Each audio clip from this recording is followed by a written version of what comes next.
Hello, welcome to the Quakes Motel. In today's video, we're going to do a little bit of an experiment. As my day job, I'm a mixing and mastering engineer, predominantly a mastering engineer. And I've got a pre-master from one of my clients. I mastered it the way I would usually master with analog software, etc. But what I want to do today is I'm going to take that same pre-master and I'm going to master it completely in the MPC to see if we can get close to what would be considered a professional master. Let's jump in.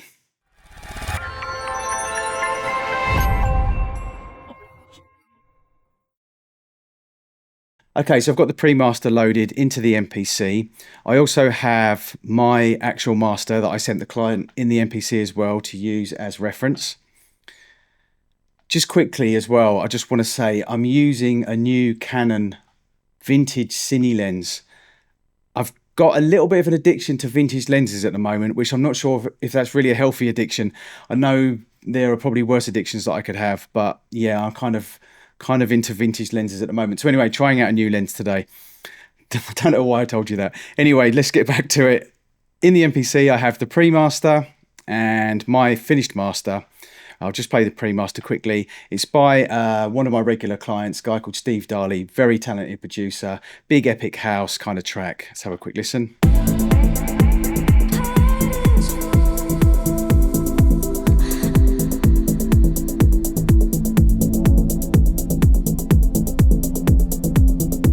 Okay, we'll have a quick listen to my finished master. Obviously, there's going to be a change in volume here.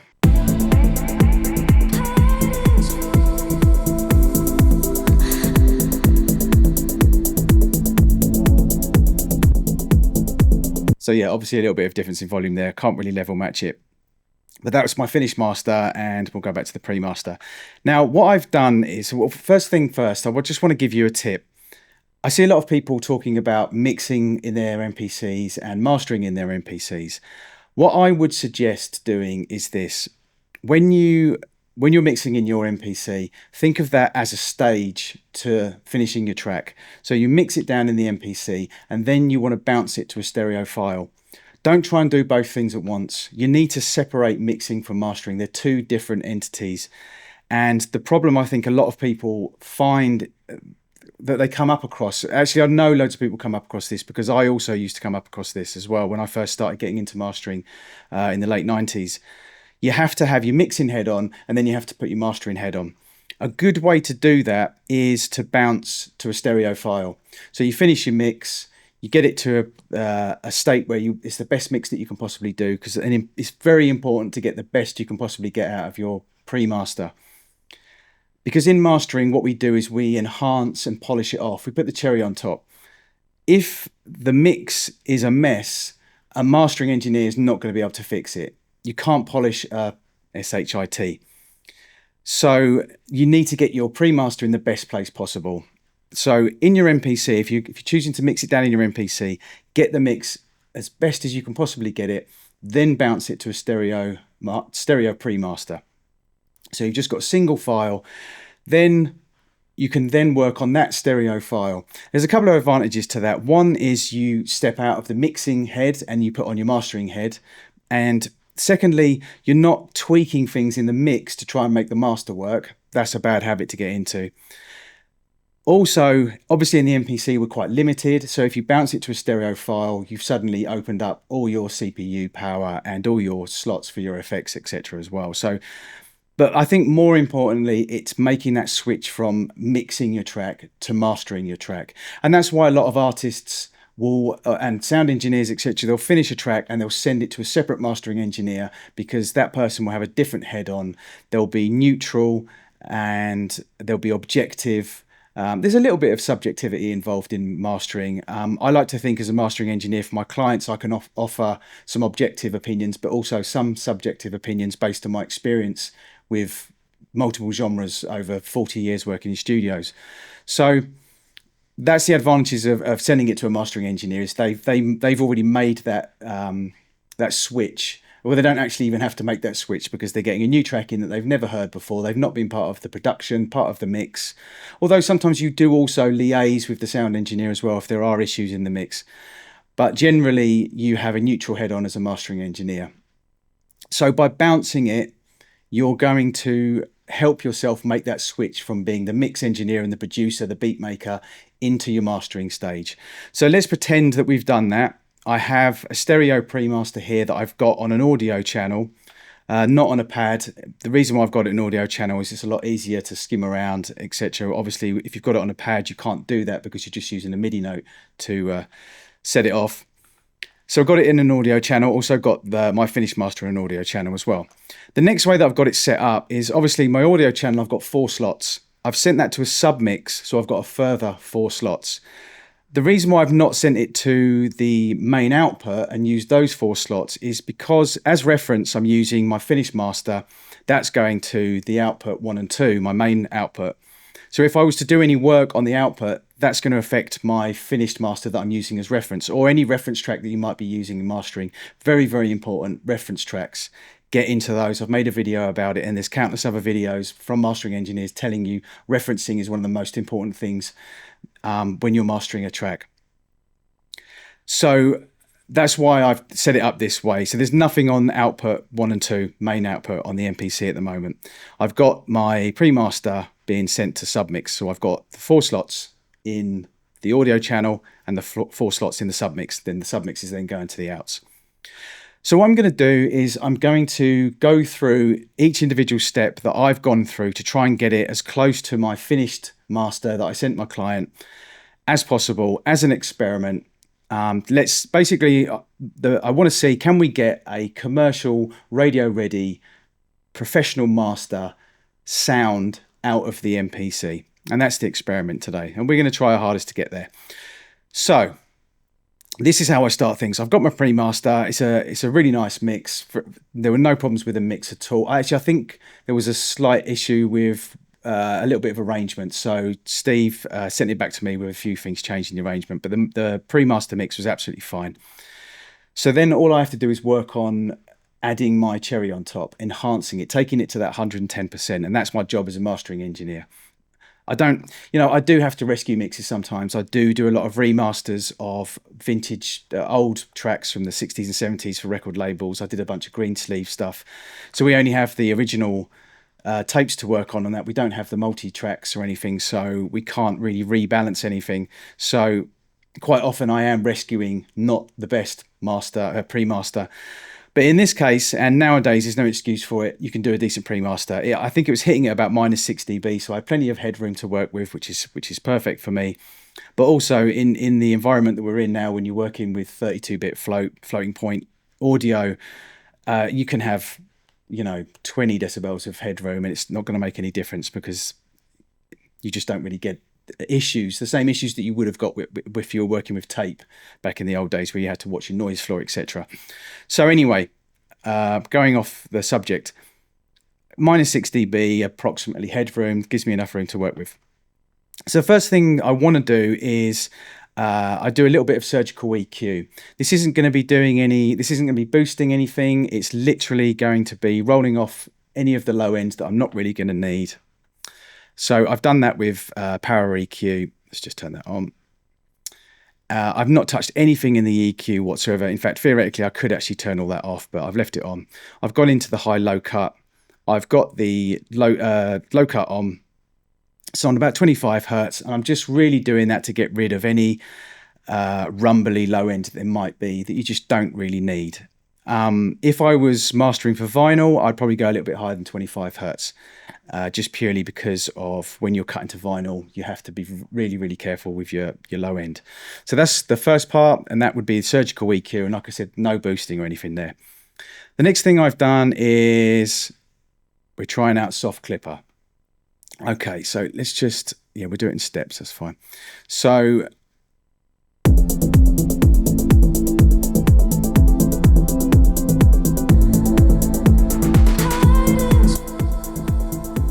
you can hear a lot of the gain work that I've done is with the initial clipper.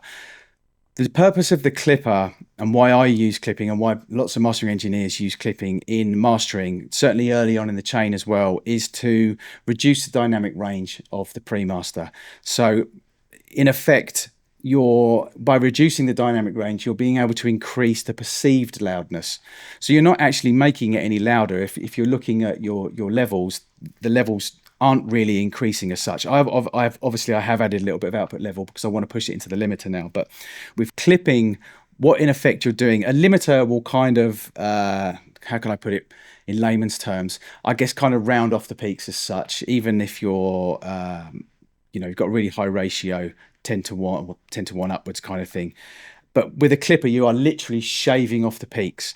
So often a technique that you can use in clipping, firstly, let me say something. All the numbers that I'm showing you here, in effect, the chain that I'm showing you here is different for every single master that you will work on.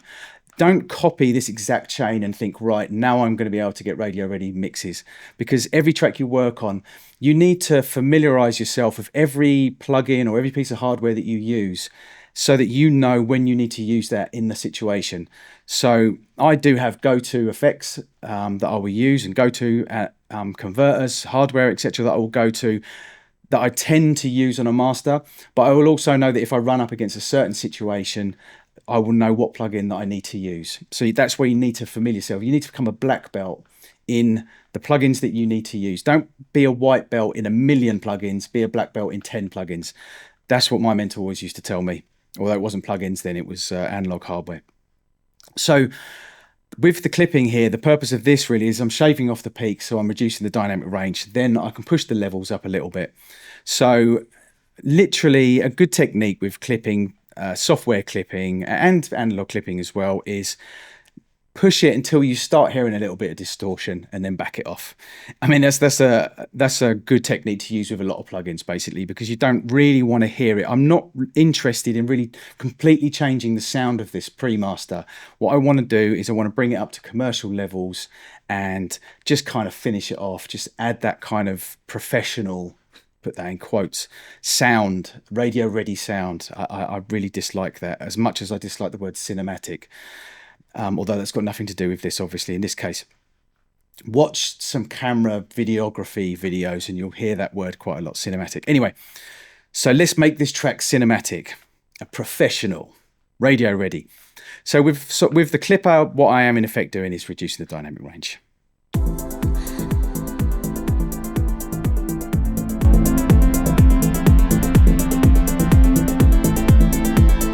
I'm also utilising the True Peak, the anti-aliasing, the stereo link in the clipper as well. I explain that in more detail in a video.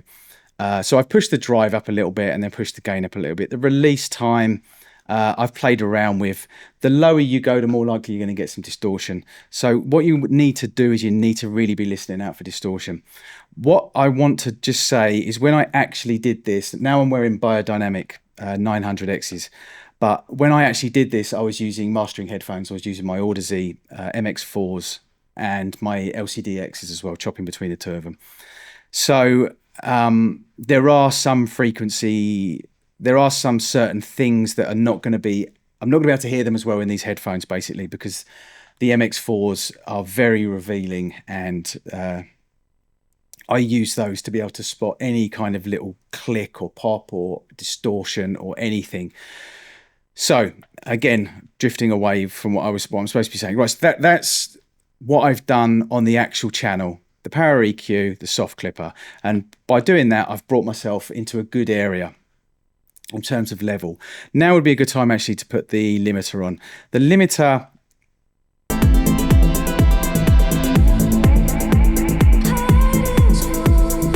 I don't want it to be doing very much, but the way that I have it set up is the ceiling is basically just below 0 dB, because you don't want to set it at 0 dB just in case you kind of get any issues at all with True Peak. You get little overs sometimes, especially in digital audio.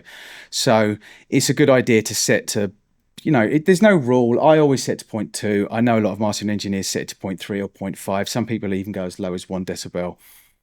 Look ahead, I've just taken that up to a little bit of to a millisecond. Again, it's all kind of feeling, looking for distortion, pushing it as far as I can push it without actually changing the sound of it.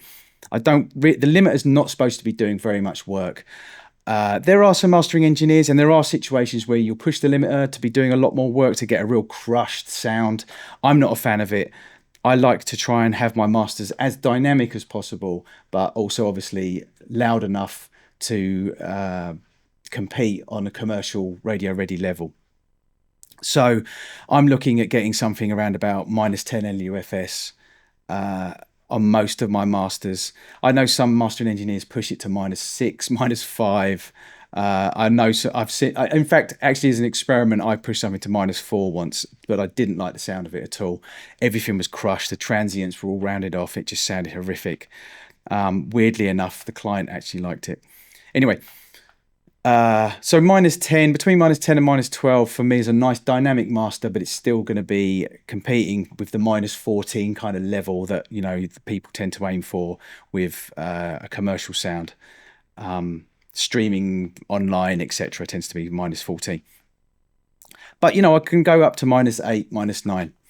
So set it as 0. I've set the ceiling down a little bit, so I'm not going to be clipping 0 dB because I don't want to go over that.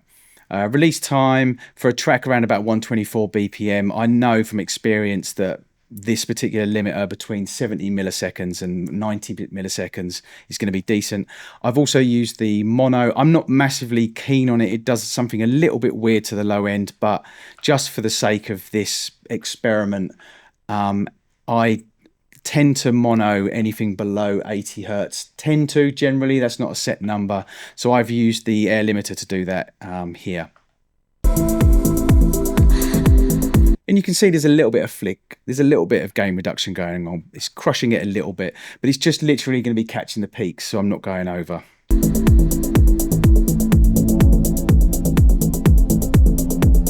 Okay, so now we're working on the submix channel. So my pre-master is going into the submix channel. So the next thing I did was add a little bit of stereo width. People nowadays love tracks to be big and wide. It is something that's come in over the last 10 years, I guess. And as a mastering engineer, you have to keep up with the times, or at least know how to get that kind of sound if somebody asks for it. So haven't really used the stereo width very much in the MPC, but it's a decent enough plugin. Don't overuse it. Don't spread it too wide because it just sounds ridiculous and you lose everything in the middle. You do really want dance tracks to kind of be front and center, but with a bit of blossom, a bit of openness. Now, if I'm not sure you're going to be able to really hear this on YouTube, but if I now flick between this pre-master and the work that I'm doing on it in the MPC and my finished master, the one thing that's really difficult to emulate in the MPC is that kind of openness, that wideness that you will get using mastering software and some analog converters and some outboard equipment, etc. I don't use fully outboard. I do tend to do most of my masters in the box, but there are some little secret ingredients that I use in my masters, and that does involve going outside the box. So the width, the openness, the bigness, it's difficult to emulate in the MPC, but you can get a fairly decent, you can have a good shot at it. You can get in the ballpark. So if I add this stereo width, it's going to be difficult to reference this in and out. We'll take it off first. When I turn it on, you'll just feel that the track just opens up a little bit.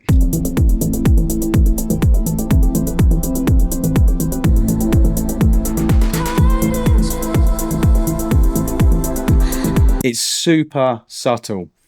Listen to the high end, the highs, the hats, the reverb on the vocals, the reverb in general, because that tends to be wide anyway. And what it's doing is it just opens it up. I'm not looking to make it sound like an old Beatles record with all the vocals over there and all the drums over there. I'm not looking to make it sound super wide. I'm just looking to make it blossom. You know, that's the only way I can really describe it. Open it up. Open it up. That's the best way to describe it. So very subtle. I've only done a little bit of work. Little bit of pushed the highs up a little bit here, and I've done a little bit of, well, I've added 6%. I don't really know how those numbers relate to anything, but I've just done a little bit of blossoming.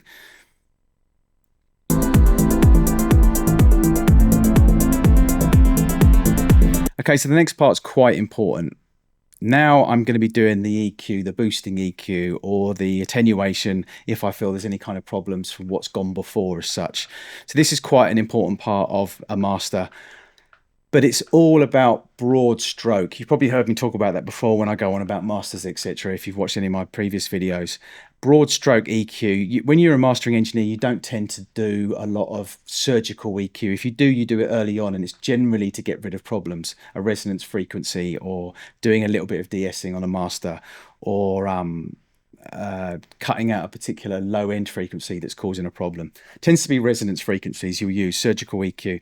So this is not going to be in any shape or form anything surgical. It's very, very broad. I've got a big brush now. I'm not using a tiny little detail brush and a magnifying glass. This is big stuff. So what I've done is around about 60 hertz, round about where the fundamental of the low end, the kick is. I've given that a little bit of a boost, quite wide Q. I've taken a tiny little bit of mud out, but in effect what you're doing there is not just about taking the mud out, it's tightening up the low end, because I've boosted the low end a little bit and then I've dipped a little bit after the low end, so it's kind of tightens things up a little bit. It's a little mastering trick. It's a mixing trick. It's you know, it's been around for years. It's people famously do it with the Pultec EQ. Then a bit of clarity around about 4.6 you can see here, quite a boost there actually. If I drop this out and we'll just listen to it. And then high shelf at 10K, really just kind of pushing the highs up.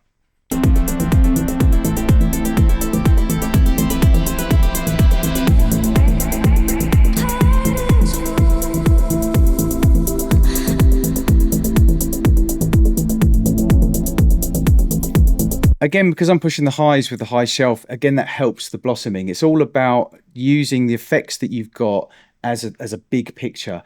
It's not about adding one single effect and it makes a massive effect. Oh yes, now you've added that, I can hear it in the mix. That's not what it's about. It's about putting a group of effects or a group of outboard equipment or whatever you're using to do your master or your mix, and them all gelling together and all being a bigger part of the bigger picture, if you understand what I'm saying. So again, this is very, very subtle. And the most work, I mean, you can see I've actually pushed this ParaQ quite high, and I've covered this in a video. This is kind of a little bit like an SSL EQ in that you can push it quite far without really breaking things up and it sounding brittle, or with the low end with it sounding distorted or not sounding right. Clarity is really nice if you're using the high mids on this, between 4K and 5500. Really nice bit of clarity. But again, as I said, it's very, very subtle. You notice it mostly on the high. Listen to the hi-hats that are kind of skipping around.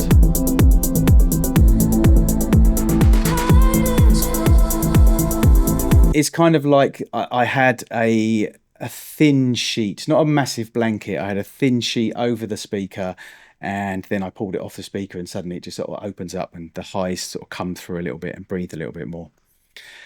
And then finally, so I'll explain it actually, I'll break it down just quickly before I this final thing. So surgical EQ, clipping to give myself less dynamic range, louder perceived loudness, stereo width to open the mix up, power EQ, broad stroke EQ to take care of things, boost the low end, give it a bit of clarity, give it a bit of brightness, kind of finish it off, polish it off. Tube drive, barely anything. The saturation is there just to kind of give it just an extra little bit of color. With just before I've gone to the limiter, basically this is my color, my character that I want to imprint on the mix. This would be the only thing that I would really do where the client might think that I'm changing the sound very, very slightly. But again, it would normally be done. My client will have faith in my ears and will trust me, or if I feel like I really am going to change the character or the sound or imprint a sound on it a lot, I will consult with the management, the label, the artist first.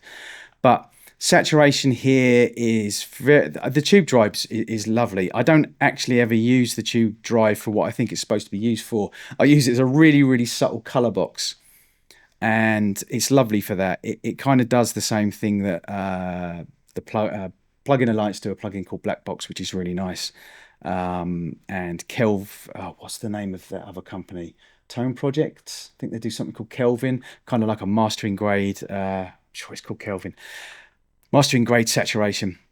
but really, really subtle, but it just gives it this kind of little extra edge. So let's take that out and then we'll drop it in.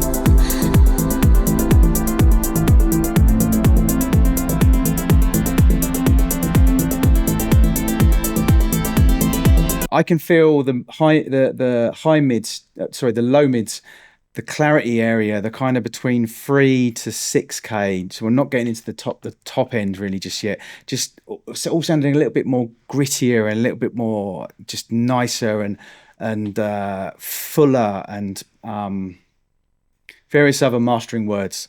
But it's nice. It adds a little bit of color. So let's come out of here.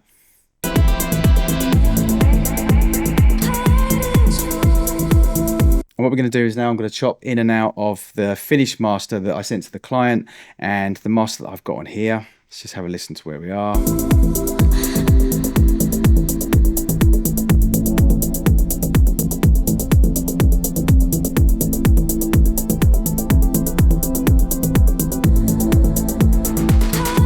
See, for me, that's pretty damn close. I can hear really, really subtle differences in the high end and in the low end. In the mids is pretty close. The finished master for me is just a little bit more open.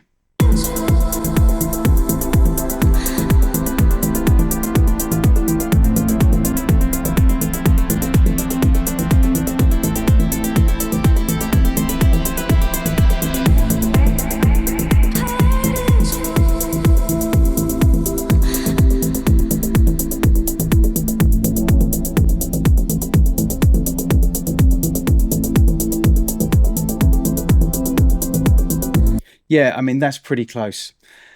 To my ears, that's pretty close. Yeah, actually, that is pretty close. I'm happy with that. Okay, so just as a quick analysis to go over the results in terms of levels, etc. First off, we're going to look at the original master, which I did for the client. And as you can see, we have integrated loudness. If you check there, you've got 9.3 LUFS. There's the true peak level is under 0 dB and there's no possible clip samples at all. It's a fairly decent RMS level, -7, and you can see, those numbers there are a good master, basically. That's a nice level.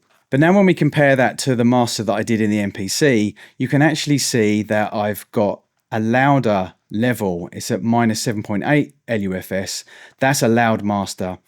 But look at the true peak level. It's +1.56, +2.15 on the right channel. Look how many possible clip samples I've got there. Now, okay, a lot of people would look at this and just say that's not acceptable. You're +2, you've got these peaks, these clip samples, etc., not acceptable. But the truth of the matter is you can't get too obsessed by these numbers, because sometimes there will be these kind of numbers and the master sounds absolutely fine. So, you need to be aware of them, but don't be religious. Don't religiously stick to them. But it is quite weird that with the limiter, with the airsoft clipper in the chain, with true peak turned on, then ending up at the limiter, that I'm getting this amount of clip samples and this true peak level. So what I decided to do was to go back in and put an airsoft clipper on the main out as the last effect. In fact, it's the only effect that's on the main out, and bounce another version of it. I'm not doing anything on the soft clipper at all apart from turning on the true peak, the anti-aliasing and the stereo link. So there's no actual extra processing going on whatsoever in the soft clipper. To the ears, there's no difference whatsoever. But the really, really strange thing is that when you look at the numbers, the integrated loudness is exactly the same. 7.8 LUFS, -7.8 LUFS, but I'm still getting a plus in the true peak level and I'm still getting clip samples. So what does the true peak do in the airsoft clipper? Not exactly what it's supposed to do as such, but it is reducing it, definitely. There is a difference. It has made a difference. But again, don't be too don't look at these numbers and think, oh, I failed. There's clip samples and it's over the true peak level. It's over 0 dB. Don't be too obsessive about it. The master, to my ears, and I do consider myself to have pretty well trained ears, on my Mastering MX4 Audeze headphones, I can't hear a difference with that airsoft clipper on. And yet, look at the numbers. The numbers are slightly different. So there you have it. I was actually quite happy with the results. It turned out way better than I expected it to. I can hear minor differences in the master that I sent the client and was accepted by the client compared to the MPC version. There's just there's certain things that I can do with my mastering setup in terms of the width, in terms of certain areas in the frequency range, in terms of clipping, in terms of limiting even, and even the EQ as well. But I think I got it pretty close. Obviously, the slightly odd results that we saw in the analysis were a little bit concerning. So I'm wondering whether, if you do consider mastering something completely in the MPC, you need to watch those overs. You need to watch where your peak levels are. So you might even want to actually bring your limiter down a little bit further. It's difficult. It's so difficult in the MPC to get an accurate reading whilst you're working, because you don't have that reference. You don't have a visual reference, and you don't have proper meter readings, accurate meter readings in the MPC. So it's difficult to really get a real an accurate result of what you're actually doing, what you're actually outputting.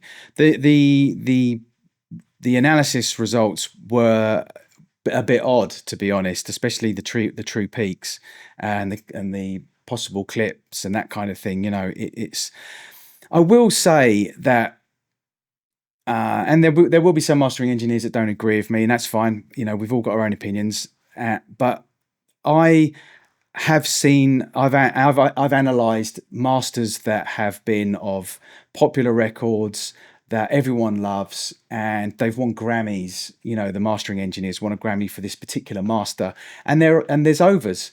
They're not running at exactly 0.1 dB under 0 dB. There are slight clips in certain places, so don't be obsessed by it. Don't be too obsessed by an analysis. Sometimes overs are just not. If it sounds good, it is good. I mean, that's an old saying in the mixing world, in the mastering world, and I think that is absolutely true. You have to know what your limits are. You have to know how far you can push a mix, and you have to be aware of how far that mix is how far you can push it before it starts breaking up. But don't be too obsessed by the numbers. Don't analyze it and just think, oh my God, it's clipped on bar 75 at this particular level. Oh my God, I need to completely redo the pre-master. Just learn how to be in control of what you're doing, but don't be afraid to push the envelope a little bit. Chris Lord Alge, famous mixing engineer, famously pushes everything into the red when he mixes. I'm sure he doesn't do it all the time, but it's his big sort of selling point. And Andrew Sheps as well, as another engineer I know who can push things quite far when he's mixing. You don't tend to do it as much as a mastering engineer. You do have to be a little bit more analytical and a little bit more precise. But what I'm trying to say is, the point I'm trying to get across is, don't be afraid to break the rules. Don't have a default for every single song that you work on. Experiment, make some mistakes, learn from your mistakes. Don't ever think you know everything. Learn new stuff every single day. Look, I've been a mastering engineer since 1997. So, how many years is that? 27 years. I've been working behind a desk mixing since I was 13, 14 years old. So 1984, 1985. And I still learn every single day. I learn new things every single day, from beginners, from veterans, from people who don't know anything about anything at all. You've got to be a sponge. You've got to be open. You've got to accept that you don't know anything. Something my mentor always used to say to me is, just when you think you know everything, you don't. And I love to go back to that, because sometimes I do think I know everything, and yeah, I've got this exactly right. All I have to do is put that there, and I know it's going to be perfect. And next time I use it, it isn't perfect, and that's because I don't know everything. So that's a good way to think, a good attitude to have. So anyway, thanks for sticking with me. I hope you enjoyed the experiment. This is the Crates Motel. My name's Conan. Till next time.